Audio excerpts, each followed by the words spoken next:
কবিতাটিৰ শিৰোনামা মোৰ কবিতা।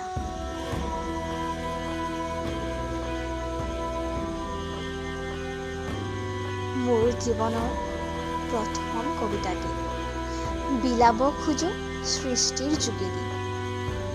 মোৰ কবিতাইদি সকলোৰে মন মুহিব খোজো,